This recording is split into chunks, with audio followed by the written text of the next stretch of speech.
सरकार दावा करना सालातुनिया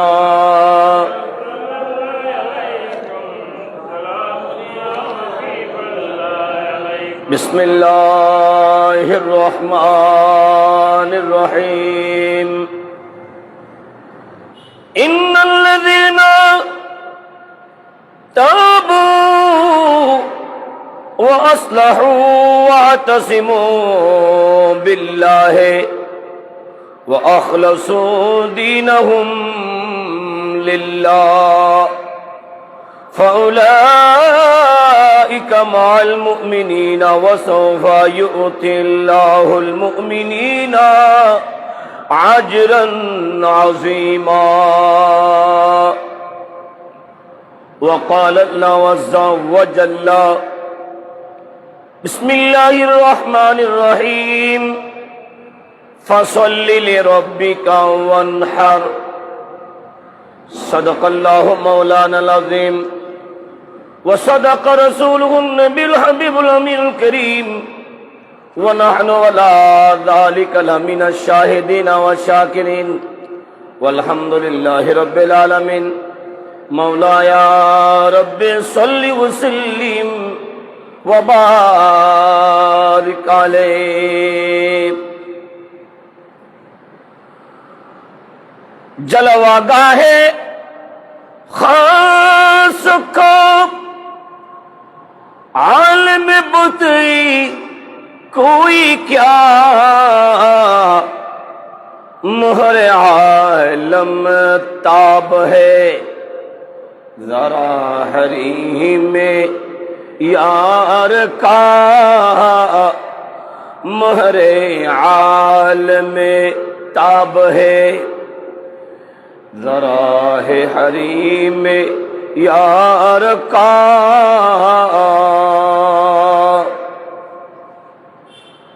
माहे जिलहजा शरीफের দ্বিতীয় জুমার দিন সৈয়দুল আইয়াম দিনের ভিতরে শ্রেষ্ঠতম দিনে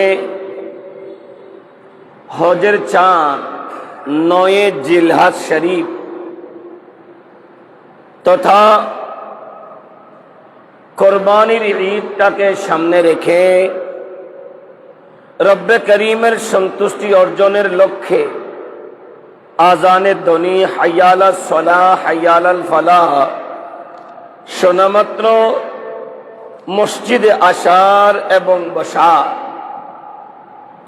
নসিহতপূর্ণ বয়ান শুনে মরিচিকা পড়ে যাওয়ার, হৃদয়টাকে উজ্জীবিত করার যেই সুযোগটুকু আল্লাহ আমাদেরকে দিয়েছেন, সেই মুনিব মালিক রব্বে করিমের দরবারে আমরা শুকর আদায় করছি। জবান খুলে সকলে একবার পড়ি আলহামদুলিল্লাহ। সাথে সাথে যে নবী না হলে কায়নাতের কিছু হতো না, সেই নবী সরওয়ারে কায়নাত ফখরে মওজুদা সৈয়দুল আম্বিয়া নূরে মদিনা নূরে মুজাসসাম নবী মুহাম্মদুর রাসূলুল্লাহ সাল্লাল্লাহু তাআলা আলাইহি ওয়াসাল্লামার রওজি পাক সোনার মদিনা জানাই লক্ষ কোটি সালাত ও সালাম। আবার আকবার মুহাব্বতের আওয়াজে পড়ি আলহামদুলিল্লাহ। আজ ফজরের নামাজ শুরু থেকে যাকে আমরা তাকবীরে তাশরিক বলি, আল্লাহু আকবার আল্লাহু আকবার, লা ইলাহা ইল্লাল্লাহু আল্লাহু আকবার ওয়ালিল্লাহিল হামদ। সবাই পড়ি আল্লাহু আকবার, লা ইলাহা ইল্লাল্লাহু আল্লাহু আকবার ওয়ালিল্লাহিল হামদ। আল্লাহু আকবার, লা ইলাহা ইল্লাল্লাহু আল্লাহু আকবার ওয়ালিল্লাহিল হামদ। প্রত্যেক ফরজ নামাজের পরে 13 তারিখ আসর পর্যন্ত প্রতিটা ফরজ নামাজের পরে মুমিন মুসলমানেরা এই তাকবীরের ধ্বনি দিয়ে আল্লাহর ঘরকে মুখরিত করে এবং আগামীকাল পবিত্র ঈদ উল আযহা, ঈদের দিন এবং আজকের রাত জিলহজ শরীফের 10 তারিখের রাত। এই রাত সম্পর্কে হাদিসে পাকে অগণিত অসংখ্য বর্ণনা আছে। সৈয়দনা আব্দুল্লাহ ইবনে আব্বাস রাদিয়াল্লাহু তাআলা আনহু থেকে বর্ণিত, নবী দু জাহান শামসুদ দুহা সাল্লাল্লাহু তাআলা আলাইহি ওয়াসাল্লাম ইরশাদ করেছেন, আন্নাহু ক্বাল, আমার নবী বলছেন, মাল আমালু ফি আইয়ামিন আফদালা মিনহা ফি হাদিহি ক্বালু ওয়ালাল জিহাদ ক্বালা ওয়ালাল জিহাদু ইল্লা রাজুলুন খারাজা ইউখাতিরু বিনফসিহি ওয়া মালিহি ফালাম ইয়ারজি বিশাইইন। দয়াল নবী বলছেন, জিলহজ মাসের প্রথম 10 দিনের আমলের চেয়ে অন্য কোন দিনের আমলই উত্তম নয়। তখন আমার নবীর কাছে জিজ্ঞেস করেন, ইয়া রাসূলুল্লাহ, জিহাদ আল্লাহর রাস্তায় জিহাদও কি এর চেয়ে উত্তম নয়? আমার নবী বলছেন, না না, জিহাদ করাটাও উত্তম নয়, যে 1 তারিখ থেকে 10 তারিখের আমলের চেয়ে। বড় করে বলি, আমার নবী শামসুদ দুহা সাল্লাল্লাহু তাআলা আলাইহি ওয়াসাল্লামের জবানে যখন শুনেছেন, সেই ব্যক্তির কথা ছাড়া যে নিজের জান ও মালের ঝুঁকি নিয়েও জিহাদে যায় এবং কিছুই ফিরে আসে না, এটার চেয়ে উত্তম হলো মাহে জিলহজ শরীফের 10 তারিখের রাত এবং দিন। বড় করে বলি, প্রিয় হাজরিন, আমার নবী আরো বলছেন, মা মিন আইয়ামিন আফদালু ইনদাল্লাহি মিন আইয়ামি আশারা দিল হিজ্জা। আমার নবী বলেন, আল্লাহর নিকট 10ই জিলহজ শরীফ তথা ঈদুল আজহা থেকে উত্তম কোন দিন নেই, এটা অধিক উত্তম দিন। এজন্য সেই দিন ইমানদারদের আমলটা পরিপূর্ণ করা। রব্বে করিম বলছেন, আই হাবিবে মুস্তাফা ফাসাল্লি লি রাব্বিকা ওয়ানহার, আপনি সালাত আদায় করুন, ঈদের সালাত আদায় করুন এবং আপনার রবের নামে কুরবানি করুন। বড় করে বলি, প্রিয় হাজরিন, সেই দিক বিবেচনা করে আজকের আলোচনার দিকে যাব। কোরআনুল কারীমের আমি কমন এক টুকরা আয়াতে করিমা, যেটা সূরা নিসার 146 নং আয়াতে করিমা তেলাওয়াত করেছি। এই আয়াতের মাতিহাত আলোচনায় যাব। মন দিয়ে শুনলে বুঝবেন, শেষে আসলে হজবরল হয়ে যাবে। এজন্য মন লাগাতে হবে। আর যারা আমাদের আলোচনা বুঝেন না, তাদের কাছে বলি, আগে আসেন, না বুঝলে বলবেন। এরপরে আতরাড্ডিফু যেটা জামে মসজিদ আছে, এই মসজিদে যিনি খতিব, উনি আমার ছেলে, ওকে আমি দিয়েছি। যেটা বাজার মসজিদের খতিব মৌলানা হেলাল, এটা আমারও, এরা আমাকে বাপ বলে, একে আমি দিয়েছি। আতরাড্ডিফু বাজারের ব্যবসায়ী ওই বাদশা, তারা আমার বাসায় গিয়েছিল।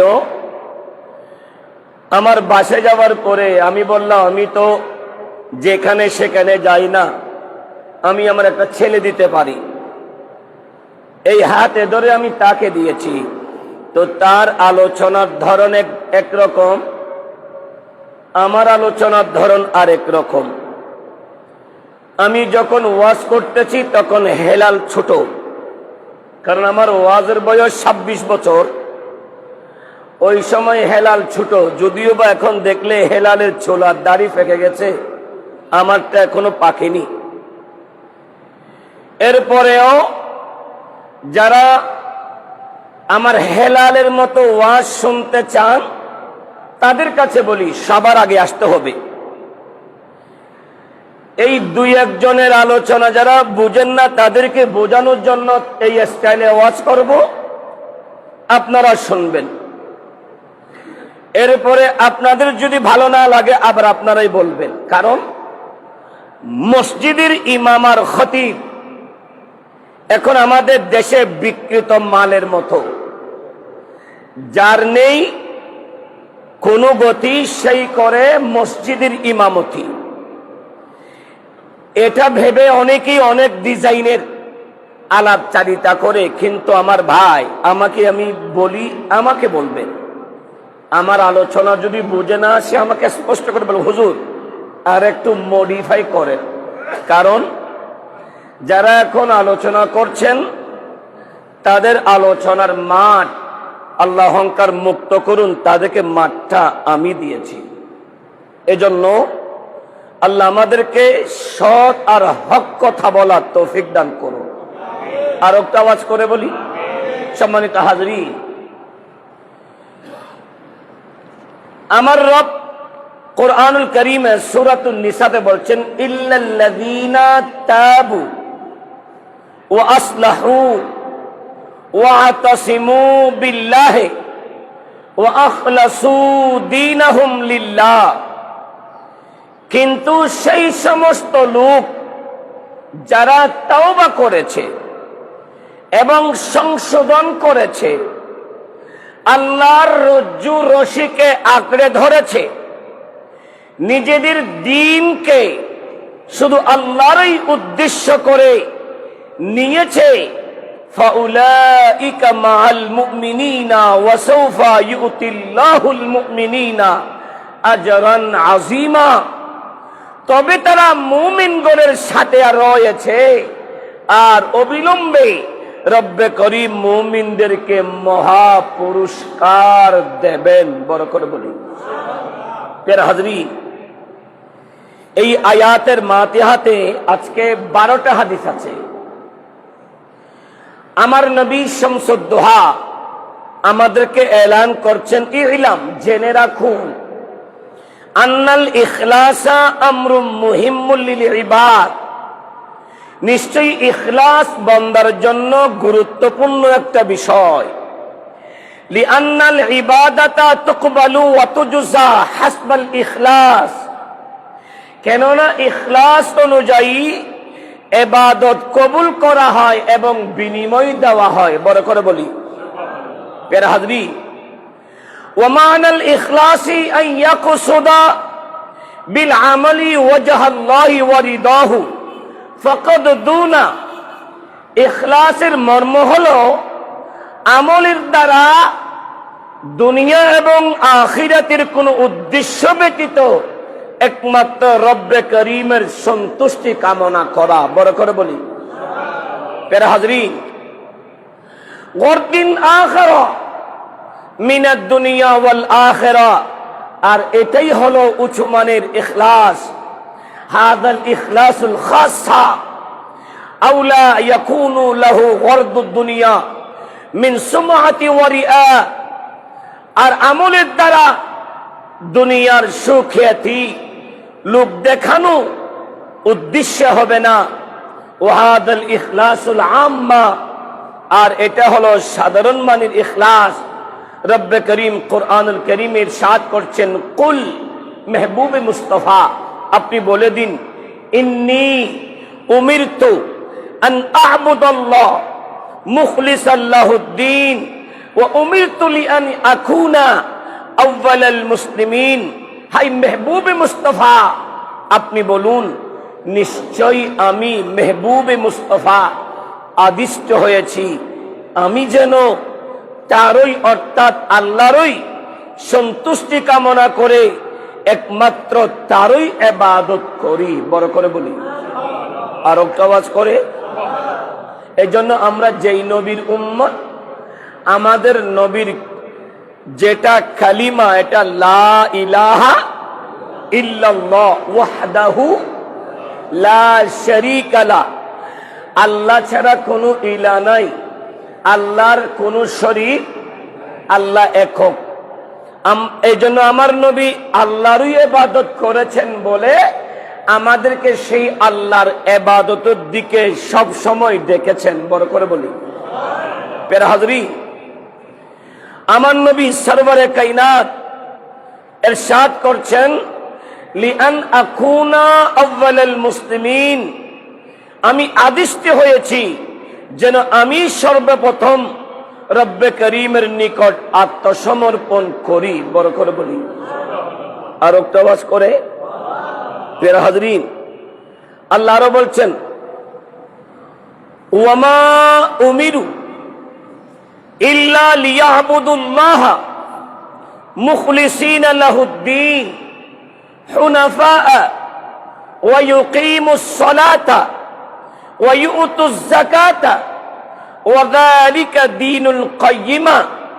রব্বে করিম আরো বলছেন,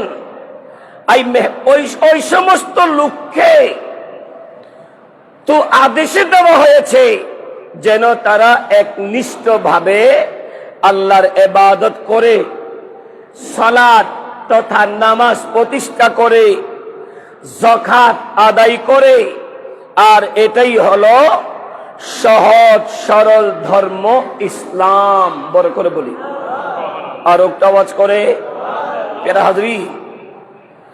এবং সৈয়দুনা খলিফাতুল মুসলিমিন, খলিফাতুর রাসূল সৈয়দুনা ফারুক আজম রাদিয়াল্লাহু তাআলা আনহু থেকে বর্ণিত, তিনি বলছেন, ক্বালা সামি'তু রাসূলুল্লাহি, সবাই পড়েন সাল্লাল্লাহু তাআলা আলাইহি ওয়াসাল্লাম ইয়াকুলু ইন্নামাল আমালু বিন্নিয়াতি ওয়া ইন্নামা লিকুল্লি ইমরিইম মা নাওয়া ফামান কানাত হিজরাতুহু ইলাল্লাহি ওয়া রাসূলিহি ফাহিজরাতুহু ইলাল্লাহি ওয়া রাসূলিহি।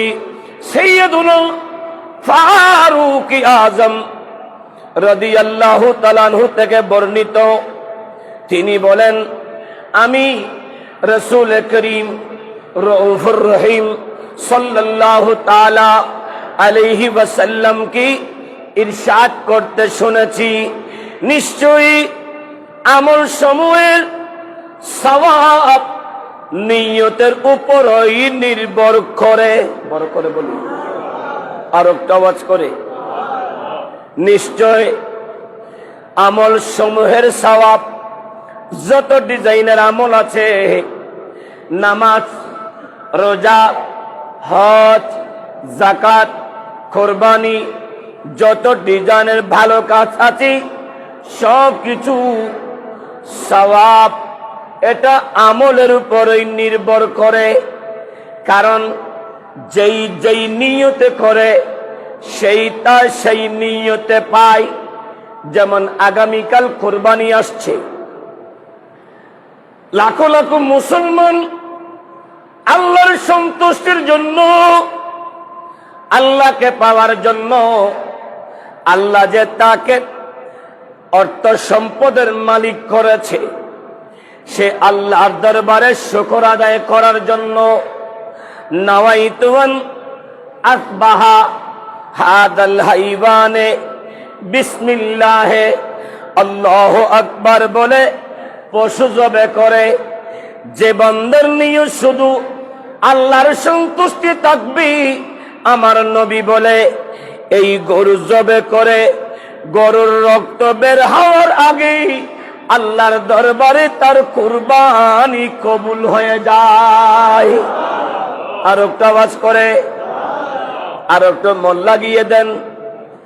এখন আমরা দয়াল নবীর উম্মত হিসাবে এই কুরবানির নিয়মটা, কিন্তু আমার নবী আসার আগে এই রকম কুরবানির নিয়ম ছিল না। এর আগেরকার কুরবানির নিয়ম ছিল, যার উপর কুরবানি ওয়াজিব, যার উপর কুরবানি ফরজ হয়েছে, ওই ব্যক্তি তার ক্রয়কৃত পশুটাকে খোলা ময়দানে নিয়ে গিয়ে রাখত, খোলা মাঠে রাখা হতো।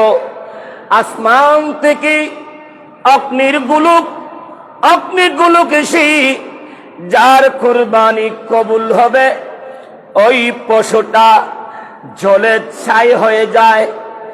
আর যার কুরবানি রবের কাছে কবুল হতো না ওই পশুটা আগের মতো থেকে যেত। এই অবস্থা যদি বর্তমান প্রেক্ষাপটে আমাদের সমাজে চালু থাকতো, আপনারাই বলেন 100-এর ভিতরে 80 জনের কুরবানি হতো কিনা সন্দেহ, ঠিক কিনা? 80 জনের কুরবানি হতো কিনা সন্দেহ। কারণ কুরবানির ভিতরে হাইট আছে। যেমন স্বর্ণের দোকানদার তাকে বানি বলা হয়, সেই যে এরকম 24 ক্যারেট আছে, 22 ক্যারেটও আছে, 21ও আছে, 18ও আছে, 14ও আছে, 10ও আছে। প্রতিটা স্বর্ণের এত হাইট কেন? বলে এক একটার দাম এক এক রকম, এক একটার মূল্য এক এক রকম। যেটাতে হাইট বেশি তার মূল্য কম, যেটাতে হাইট কম তার দাম বেশি। এর জন্য নারীরা 22 ক্যারেটের স্বর্ণটা খোঁজে। এরা 21 আর 19 আর 18 চায় না, 22 আর 24 চায়, যাতে হাইট বিহীন হয়। মুমিনু ঠিক তেমনি ভাবে রব্বে করিম আপনার কাছে আপনার ডাইরেক্ট সম্পদ চাই না, আপনার বাড়ি কুরবান দিতে হয় না, আপনার কোনো কিছু আমার রব চাই না। আমার রব শুধু চায় আপনার হালাল অর্থ দিয়ে একটা বকরি কিনে আল্লাহর নামে জবে করা। আল্লাহর নামে বকরি জবে করে যখন আপনি আল্লাহর সন্তুষ্টি কামনা করবেন, এটাই আল্লাহর দরবারে কবুল। আর একটা আওয়াজ করে।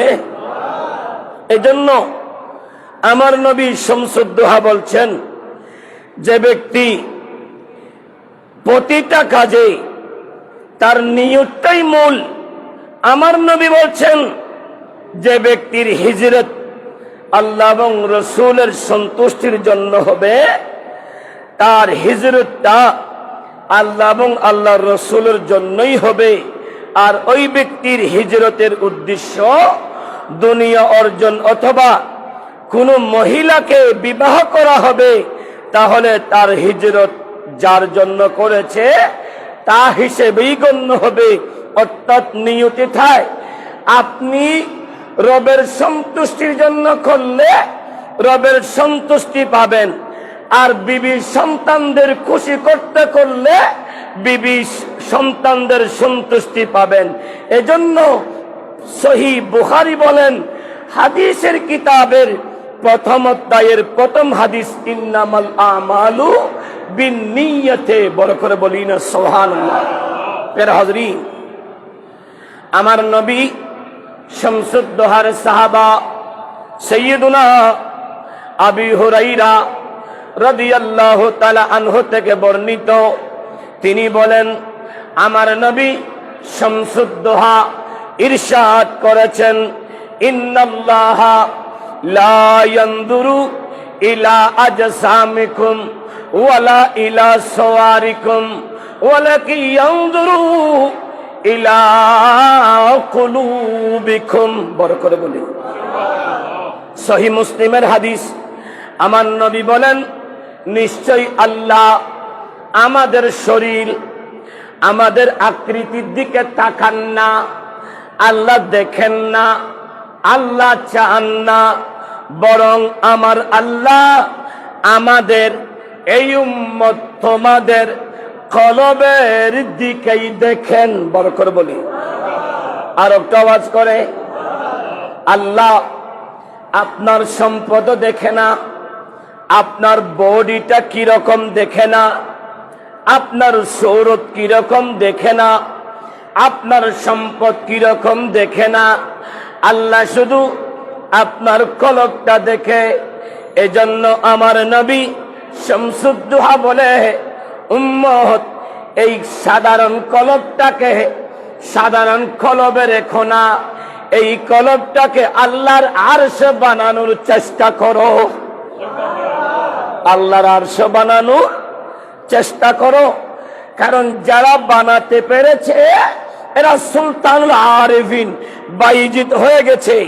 যারা তাদের কলবটাকে রব্বে করিমের আরশ বানাতে পেরেছে এরা গরিবে নওয়াজ হয়ে গেছে, এরা গৌসুল আজম হয়ে গেছে, এরা গৌসুল আজম মজবন্দারি হয়ে গেছে, এরা সুলতানে আদালত শাহে আমানত হয়ে গেছে। বড় করে বলি প্রিয় হাজরিন, আমার নবী শামসুদ্দোহা আরো বলছেন, ইন্নাল্লাহা লা ইয়ানদুরু ইলা সুওয়ারিকুম ওয়া আমওয়ালিকুম ওয়ালাকিন ইয়ানদুরু ইলা কুলুবিকুম ওয়া আমালিকুম।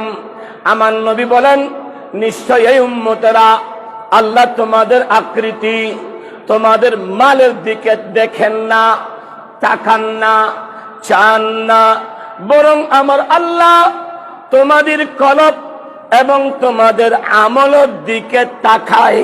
বড় করে বলি, এই আমল আগামীকাল সকালবেলা আমরা আগামীকাল ঈদুল আযহা, যেখানে আমার নবী নিজেই কুরবানি করেছেন নিজের জন্য, একটা উম্মতের জন্য। আগামীকাল কুরবানির দিন, ঈদের দিন। এই ঈদের দিন এটাকে 10 জিলহজ শরীফ। হাজিরা গতকালকে আরাফাতে ছিল, এই আরাফার দিন ওখানে হলেও আজকে আমাদের জন্য আরাফার দিন। ওখানে গতকালে হলেও আমাদের জন্য আজকে আরাফার দিন হজের মূল। আরাফার দিনে দোয়া কবুল হয়, যেটা চাই সেটা পায়। আজকে আসরের নামাজের পরে হাজিরা আবার আরাফা থেকে হাঁটা শুরু করেছে, বাসে ওঠা শুরু করেছে। একটা বাসে 45 সিট, কিন্তু হাজি তোলে 100 জন। হাজি তোলে 100 জন এক বাসে 100 জন করে তোলে। যারা বৃদ্ধ আর বৃদ্ধা এদেরকে সিটে বসিয়ে, যাদের একটু শক্তি আছে এরা বাসে দাঁড়ায়। বাসে এখান থেকে আতুরা ডিপো পর্যন্ত গেলেও ওখানে নামিয়ে দেয়। এরপরে হাঁটতে হয়, পা ফুলে যায়। হেঁটে হেঁটে মুজদালিফায় যাবে। মুজদালিফায় গিয়ে রাত খোলা ময়দানে, খোলা মাঠে বেডশিট আর যেটা আছে সেটা বিছিয়ে ঘুমিয়ে যাবে। ঘুমানোর আগে ওখানে মাগরিবের এশা একসাথে সালাত পড়ে আর জামারাতে 3 দিন শয়তানকে পাথর মারার জন্য কেউ 49, কেউ 69 পাথর উত্তোলন করে তার কাছে আমানত রেখে ঘুমিয়ে পড়ে। উঠে ফজরের সালাতের সাথে সাথে আবার হাঁটা শুরু করে মিনাতে চলে যায়। মিনা থেকে জামারাতে গিয়ে শয়তানকে পাথর মেরে মেরে আবার হালাকাতে গিয়ে কুরবানির পশু কিনে আল্লাহর নামে জবে করে, তারপরে গিয়ে তাওয়াফ করে মাথা মুন্ডিয়ে সেই তার হজটা পরিপূর্ণ করে। বড় করে বলি, আর একটু আওয়াজ করে বলি। প্রিয় হাজরিন, আমার নবী সরবরে কায়নাত বলেন, এই এত কিছু হাজি করেছে, এই সমস্ত কিছুর আল্লাহ কিছু দেখেন না, আল্লাহ শুধু বান্দার অন্তরটা দেখে। বড় করে বলি, এটা দেখেছেন মিডিয়াতে। কোন একটা দেশের একজন হাজি, তার নাম আমের, তাকে বিমানের পাইলট নামের ভিতরে একটু ত্রুটি পাওয়া, বিমানে প্রথমে তুলেনি, কিন্তু সেই বলছে আমি হজের জন্য বের হয়েছি, আমার রবের সন্তুষ্টির জন্য বের হয়েছি, আমি হজে যাবই যাব। বিমানটা উঠে ইঞ্জিনের মধ্যে ত্রুটি যখন পেয়েছে, আবার বিমানটা ফিরে এসেছে। বিমানটা ফিরে আবার ইঞ্জিনটা কাজকর্ম করে আবার ওঠার সময় আমের বলছে আমি যাব। আমেরকে পাইলট তুলছে না। আমের বলছে আমি হজের নিয়ত করেছি আমার রবের সন্তুষ্টির জন্য, আমার রবের ঘরে যাবই যাব, সেই নিয়ত করেছে। দ্বিতীয়বারও বিমানটা উঠেছে, দ্বিতীয়বারও গিয়ে বিমানের ভিতরে ইঞ্জিনিয়ার ওখানে আবার ত্রুটি পেয়েছে। ইঞ্জিনের ভিতরে ত্রুটি পাওয়ায় বিমানটা আবার এসেছে। ওই সময় পাইলট বলছে, আমি আমেরিকা ছাড়া হজে যাব না, হাজিদেরকে নিব না, বিমান তুলব না। আমেরিকা যখন তুলেছে, আমেরের মুখে দাড়ি নেই, আমেরের মুখে দাড়ি নেই, তার লম্বা জুব্বা হলেও হাফ ছিল, কিন্তু তার অন্তরে রব্বে করিমের সন্তুষ্ট ছিল বলে দুইবার বিমান উঠেও বিমানটা রওনা হতে পারে নাই। যখন আমেরকে বিমানে তোলে, বিমানটা স্টার্ট দেওয়া হয়েছে, সেই বিমানটা সোনার মক্কাতে গিয়েই পৌঁছেছে। বড় করে বলি, ইন্নামাল আমালু বিন্নিয়াত, নিয়তের উপরে। এই ঠিক তেমনি ভাবে আগামীকাল আমাদের কোরবানি। কেউ কোরবানি করে মানুষ কি বলবে, মানুষকে দেখানোর জন্যে। কেউ কোরবানি করে আমার ভাই, আমার স্বাস্থ্য ভাই করতেছে, আমার বিবি বলছে না করলে আমাদের ইজ্জত থাকবে না, এটার জন্য করে। এজন্য আমার নবী বলেন, আপনি যেটার জন্য করবেন আপনি সেটা পাবেন, আর রবের সন্তুষ্টির জন্য করলে আপনি রব্বে করিমের সন্তুষ্টি পাবেন। বড় করে বলি, প্যারা হাজরিন, এখান থেকে একটা নুকতা অন্তরটা লাগাতে হয়। কুরবানি তো সবাই করব, যার উপরে 90,000 টাকা পরিমাণ সম্পদ, অর্থাৎ 52.5 তোলা রূপা পরিমাণ সম্পদ আছে। 52.5 তোলা, 52.5 তোলা তো ভরি পর্যন্ত পরিমাণ সম্পদ, 90 থেকে 1 লক্ষ টাকা আছে। তার উপর কোরবানি দেওয়া ওয়াজিব, তার উপর কোরবানি দেওয়া ওয়াজিব। এটা গত জুমাতে বলেছি। যদি হয়, আপনি কি এই জন্য আপনার কাছে 1 লাখ টাকা আছে, আপনি 1 লাখ টাকা দিয়ে দিবেন না, আপনি ভাগে করবেন। মুমিন অনেক ভাই আছে যারা ভাগে কোরবানি করে। আপনারা ওই রকম 5 জন, 6 জন, 7 জন মিলে একটা গরু কিনে 7 ভাগে করতে পারবেন। 1 ভাগ একজনের জন্য। 7 ভাগে করলে একজন থেকে 15,000 করে খরচ নিলে যা উঠে 1,05,000 টাকা দিয়ে গরু একটা আল্লাহর নামে নিয়ে সেটাকে জবে করে আপনি আপনার ওয়াজিব আদায় করতে পারবেন। বড় করে বলি, যদি বলেন না আমি একটা ছাগল নিয়ে 7-8 হাজার টাকা দিয়ে একটা ছাগল নিয়ে আমি কুরবানি করব, গোশত এটা আপনার খাবার, এটা রব খাই না, রব শুধু আপনার নিয়তটা দেখেছে। এজন্য আপনি রবের জন্য যেটাই কুরবানি দেবেন সেটাই হবে। এখান থেকে আরেকটা নোকতা হলো, আপনি কোরবানির চামড়াটা, আবার বলি অন্তর দেবেন, কোরবানির চামড়া আপনি নিজে ইউজ করতে পারবেন।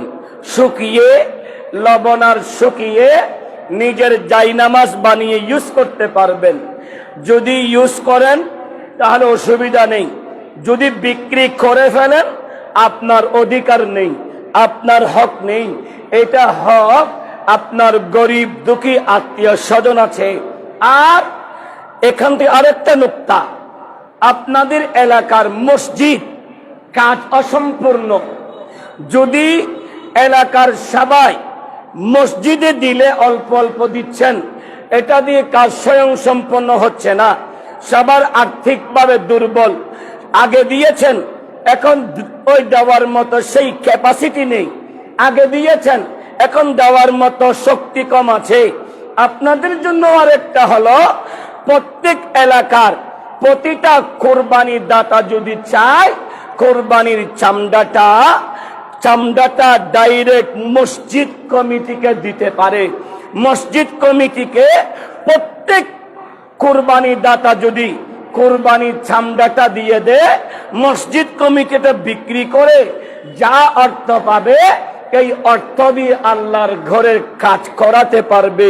ওই সময় আপনি রব্বে করিমের সন্তুষ্টিও পাবেন, আর এই মসজিদটাকে আপনার জন্য নাজাতের উসিলা হিসেবে পাবেন। বড় করে বলি প্রিয় হাজরিন, যদি এটাও একদম সহজলভ্য, সহজ একটা কাজ, কারণ প্রতি বছর আমরা কোরবানির চামড়া এদিক ওদিক আমরা দিয়ে দিই, তো এক বছর গোটা জঙ্গল পাড়া জাহানপুর সামাদপুর মিলে মিনিমাম 100, 150, 200 গরু হবে না? মিনিমাম 200 গরু হবে। তো 200 গরু যদি হয়, 200টা গরুর চামড়া যদি মসজিদে দিয়ে দেওয়া হয় কাজের জন্য, এটা যদি 500 করে বিক্রি হলে তো একসঙ্গে 1 লাখ টাকার উপর আসবে। এটা দিয়ে কাজ অনেকটাই এগিয়ে যাবে। এটার দ্বারাই লাভ কি, আল্লাহর ঘরের কাজটা করতে সহজ হয়। এজন্য যদি আপনি চামড়া, হুজুর আমি চামড়া দিব না, চামড়াটা বিক্রি করে দেব, বিক্রি করে টাকা দেওয়া যাবে না। কোরবানির চামড়া বিক্রি করে মসজিদে টাকা দেওয়া যাবে না। ওই সময় এটা গরিব দুঃখী মিসকিনের হক। যদি চামড়াটা দিয়ে দেন, এটা মসজিদ কমিটি নিয়ে ইউজ করতে পারবে। এজন্য ফুকাহায়ে কেরাম এভাবে আমাদেরকে মতামত দিয়েছেন। আই মুসলমানু, আসুন জীবনটা পরিবর্তন করি, নিয়তটাকে পরিষ্কার করি, রব্বে করিমের সন্তুষ্টি অর্জন করি। বড় করে বলি আর একটা আওয়াজ করে, আর একটা হাদিসে পাক সাইয়্যিদুনা আবি মুসা আল আশআরি রাদিয়াল্লাহু তাআলা আনহু থেকে বর্ণিত, তিনি বলেন সুইলা রাসূলুল্লাহ, সবাই পড়েন সাল্লাল্লাহু তাআলা আলাইহি ওয়াসাল্লাম, আনির রাজুলি ইউকাতিলু শাজাআতান ওয়া ইউকাতিলু হামিয়াতান ওয়া ইউকাতিলু রিয়াআন আইয়ু যালিকা ইয়াকুনু ফি সাবিলিল্লাহ। فقال من قاتل لتكون كلمة الله هي العليا فهو في سبيل الله। বড় করে বলি সুবহানাল্লাহ। মুমিনো, আমার নবী শামসুদ্দোহা সাল্লাল্লাহু তাআলা আলাইহি ওয়াসাল্লামের কাছে প্রশ্ন করা হলো। আমার নবীর দরবারে গিয়ে আবু মুসা আশআরী থেকে বর্ণিত এমন ব্যক্তি সম্পর্কে আমার নবীর কাছে প্রশ্ন করা হলো, যিনি যুদ্ধ করেন বীরত্ব দেখানোর জন্য, যিনি যুদ্ধ করেন আত্মরক্ষার উদ্দেশ্য, যিনি যুদ্ধ করেন লোক দেখানোর জন্য, কোন ব্যক্তির যুদ্ধ আল্লাহর সন্তুষ্টির জন্য হবে? আমার নবীর কাছে প্রশ্ন করলেন, ইয়া রাসূলুল্লাহ, মানুষ তো যুদ্ধ করে, জিহাদ করে, এই যুদ্ধের ভিতরে 1 নম্বর যুদ্ধ যিনি করেন নিজের বীরত্ব দেখানোর জন্য একটা যুদ্ধ, আর একটা আত্মরক্ষার জন্য যুদ্ধ, আর একটা মানুষকে দেখানোর জন্য যুদ্ধ। এই 3 যুদ্ধের ভিতরে কোনটা আল্লাহর সন্তুষ্টির জন্য হবে?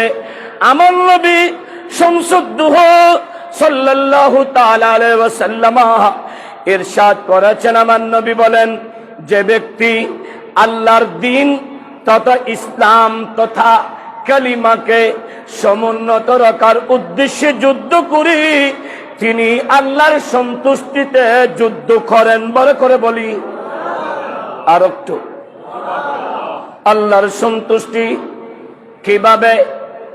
যেমন পাশে চায়ের দোকান আছে, আজকে জুমার দিন, এখন 1:03 হয়ে গেছে, এখনো অনেক মুসলমান যারা ওয়াজ বুঝে না, এরা হেঁটে হেঁটে বলে ওয়াজ কিছু বুঝি না।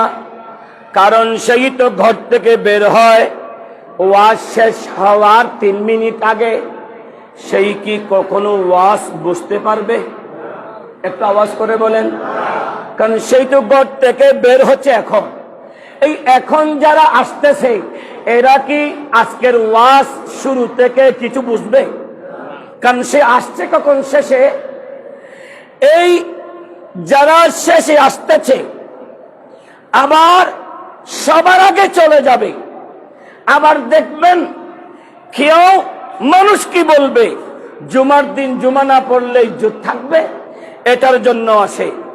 এই রকম নিয়ত করে যারা আসে এরা রব্বে করিমের সন্তুষ্ট পাবে না, ওই ব্যক্তিগুলাই পাবে যারা সবার আগে রব্বে করিমের ঘরে বসে বসে জিকিরি মগ্ন থাকে। বড় করে বলি, আর একটা আওয়াজ করে বলি। এজন্য রব্বে করিমের ঘরের খাদেম যারা হয়, খাদেম গুলাকে সবার আগে আসা, সবার আগে বসা, সবার আগে সব কিছু দেখভাল করা, এটা লাজিমের মতো। বড় করে বলি প্রিয় হাজরিন।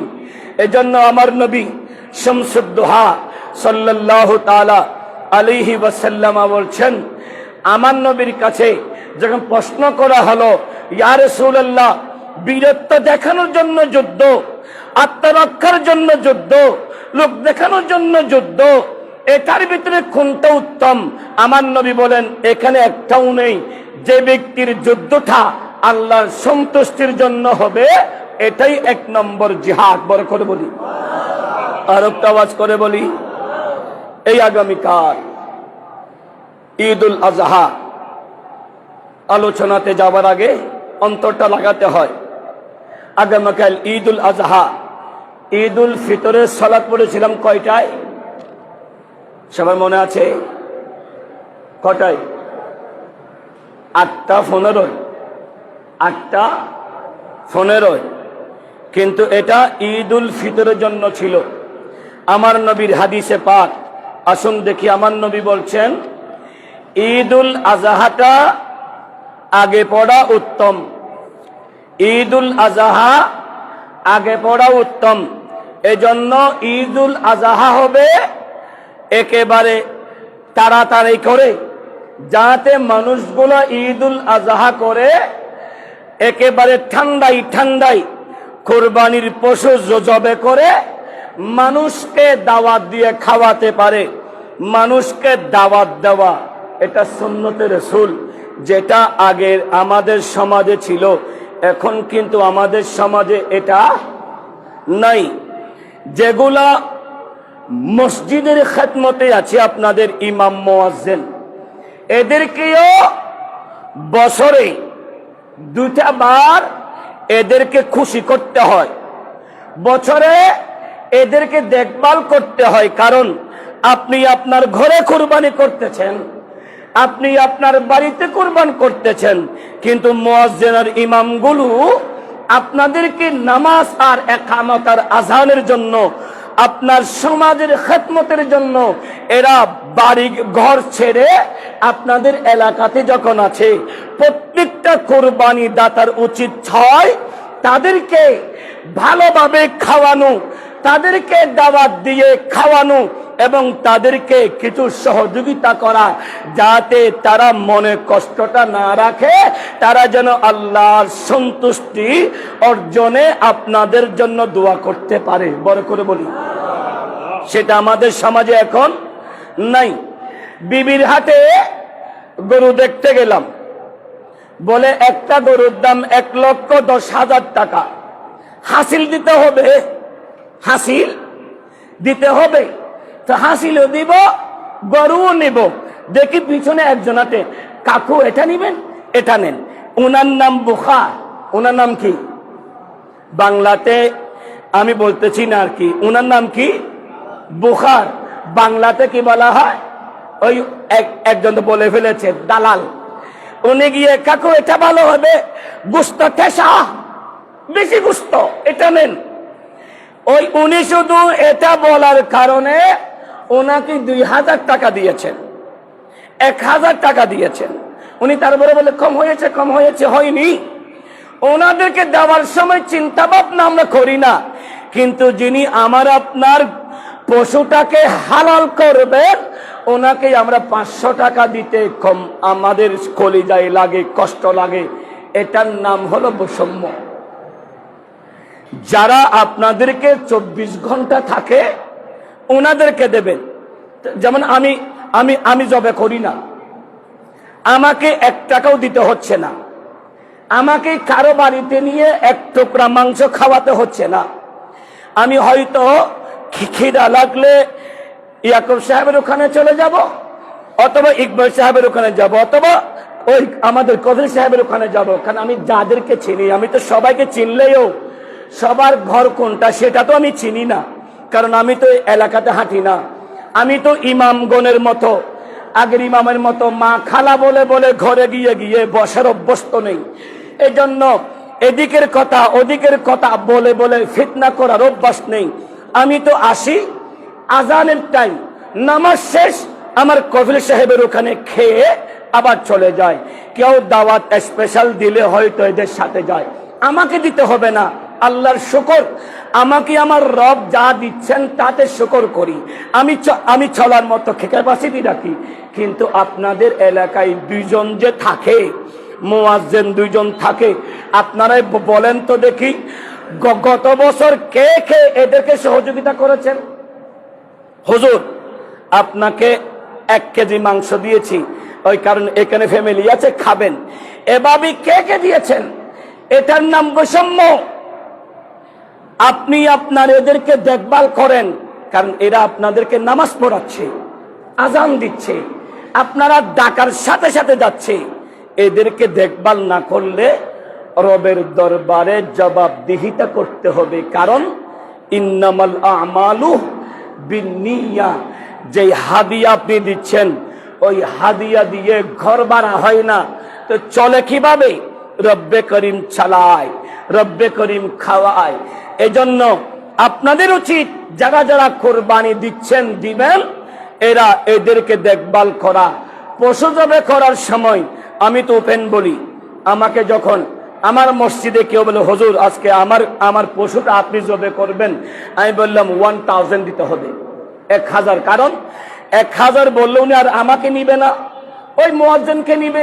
কারণ 1000 বলে খলিজা ভক্কর করে ধরবে। তো 1000 যখন দিবে না, এটা আমার মুয়াজ্জিনের হক, এটা আমার ইমামের হক। আমি ইনাদের হক খেয়ে মানুষ হতে চাই না, আমি চাই আমার মতো করে সবাইকে নিয়ে থাকতে। বড় করে বলি, এজন্য ভাই রাগ নয়, ভালোবাসা। আর যারা আমার ওয়াজ বুঝেন না, আগামী জুমা থেকে আমার ছেলে আতরা ডিফু বাজার মসজিদের খতিব যেটা হেলাল আছে, আমার হেলালের স্টাইলে ওয়াজ আমাদের কয়েকজনের অন্তরে নাকি বেশি পছন্দ। এই স্টাইলে ওয়াজ করব, যারা বলেছেন তাদেরকে আমি সামনের কাতারে দেখতে হবে। কারণ শুরু থেকে শেষ ওয়াজটা আপনাকে শুনতে হবে। আমি একটা সূরা নিব, তাফসীর করব। প্রথমে সূরা বাকারা ধরব, যতদিন যায় অতদিন শুধু সূরা বাকারাই চলবে। ওই সময় অন্য কোনো আলোচনা হবে না। যখন সূরা মরিয়ম নিব, শুধু সূরা মরিয়মই থাকবে, এভাবে চলবে। ওই সময় আবার ওই আনুপ্রাসঙ্গিক কোনো শব্দ দিতে গেলে বুঝে শুনে দিতে হবে। কারণ ওয়াজ আওয়াজ নয়, ওয়াজ কিচ্ছা নয়, ওয়াজ সমাজকে আল্লাহ এবং রসুলের দিকে ডাকা, ওয়াজ মানুষকে হেদায়েতের পথে আনা। আমি আজকে এতগুলো ওয়াজের ভিতরে আমি কিন্তু এদিক ওদিক যাইনি, ইন্নামাল আমালু বিন্নিয়তের উপরে আছি। এখন ভাই আগামীকাল কোরবানি দেবেন, কোরবানির ময়লাগুলো রাস্তার উপর রেখে দেব, ঠিক না? আমরা কি আমাদের কোরবানির নারী বুড়ি আবর্জনাগুলা কি রাস্তায় রেখে দেব? না, যেখানে সিটি কর্পোরেশনের ডাস্টবিন আছে সেখানে গিয়ে ফেলবো, যাতে আমার এলাকার কেউ দুর্গন্ধে অসুস্থ না হয়। আপনি কোরবানি করতেছেন আল্লাহর সন্তুষ্টির জন্য। এখন আপনি আল্লাহর সন্তুষ্টি অর্জনের জন্য কোরবানি করতে গিয়ে ওই নারী বুড়িগুলো আপনি রেখে দিয়েছেন, রাস্তার পাশে ময়লাতে এগুলার গন্ধে মানুষ অসুস্থ হয়ে যাচ্ছে, এটার দায়ভার আপনাকে নিতে হবে। এই জন্য যেখানে ডাস্টবিন আছে সেখানে ফেলবেন, কারণ এখন মাটির যুগ নেই। আগে তো মাটির একটা গর্ত করে ওখানে ফুতে ফেলা হতো, ইনি পারবেন, ওনার ওখানে মাটি আছে।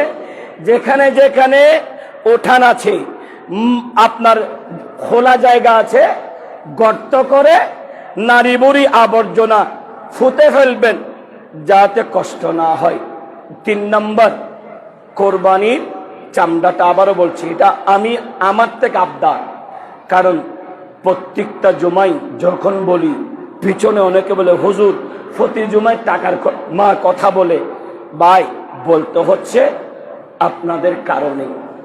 যদি আপনারা প্রতি জমাতে 50 করে দিতেন আমাকে বলা লাগতো না, দিচ্ছেন না বলেই বলতে হচ্ছে, কারণ এই মসজিদটা চলে আপনাদেরই মাধ্যমে।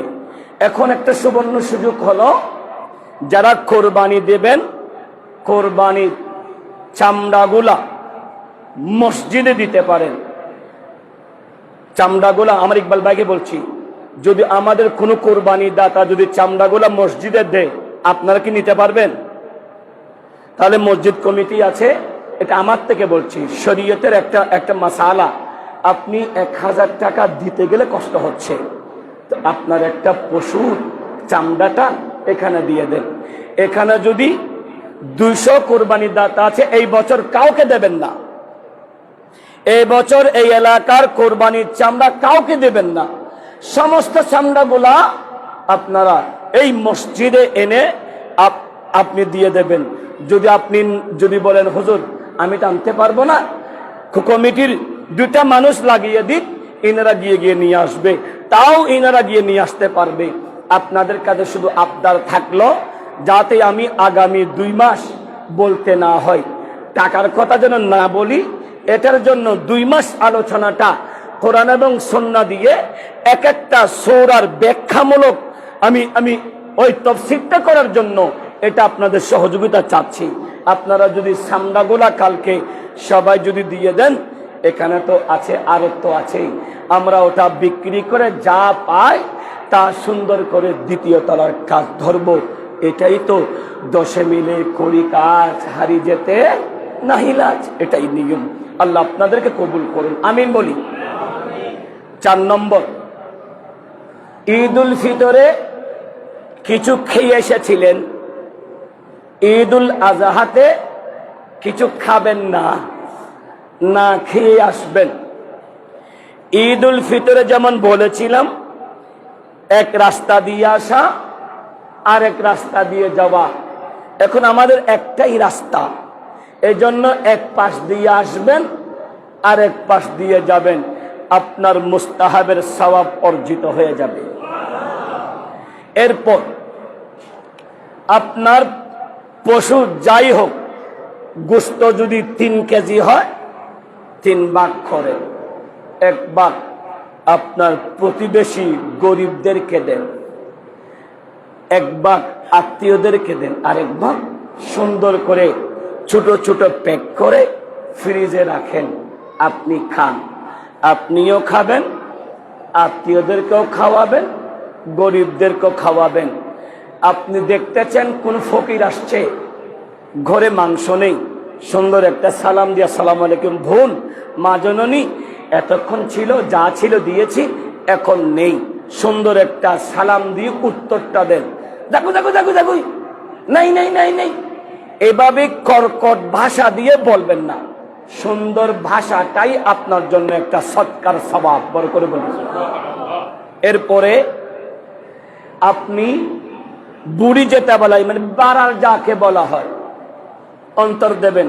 অসুবিধা হচ্ছে, এগুলো শরীয়তের মাসালা।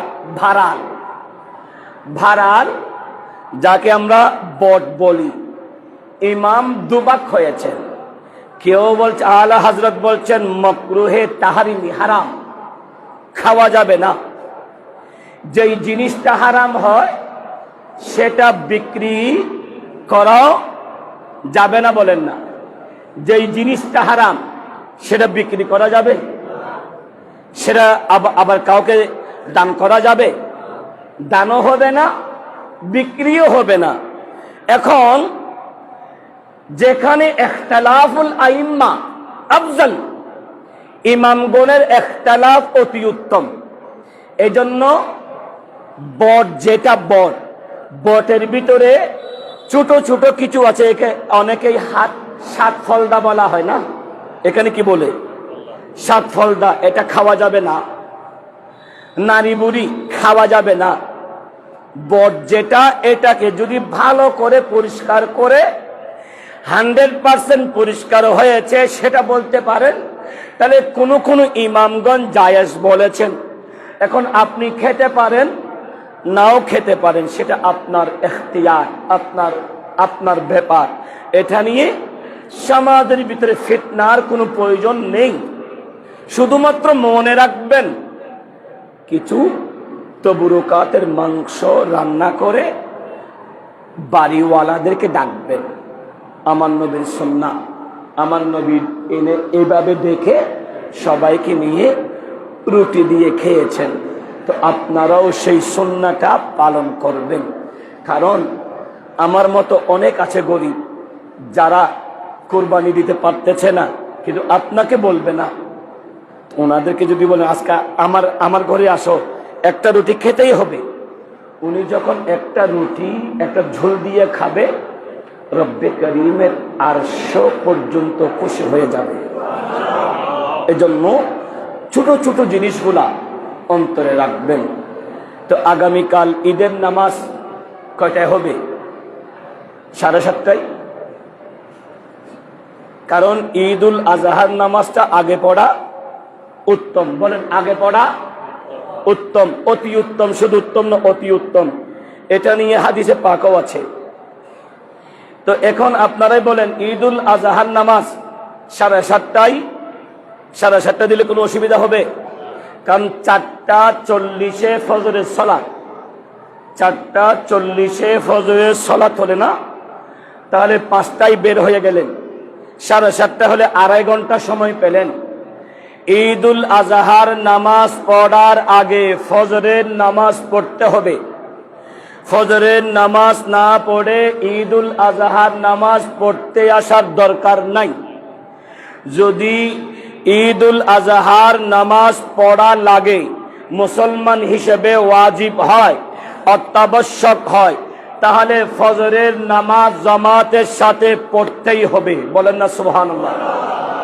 এজন্য তাহলে ইকবাল ভাই, তাহলে ঈদের নামাজ 7:30টায় হবে। সবাই বলেন, হাত তুলে বলেন, ঠিক আছে 7:30টায়। 7:30 থেকে কি 31 মিনিট হবে? আপনারা ঈদুল ফিতরে দেখেছেন, 8:15টায় বলেছি, 8:15টায় নামাজ হয়ে গেছে, কে আসলো না সেটা দেখার কোনো সুযোগ নেই। 7:30টায় বলেছি, 1 মিনিট একটু ওয়েট করেন না। এই 1 মিনিট শব্দ যিনি বলবেন উনি ওয়েট করবে। আমি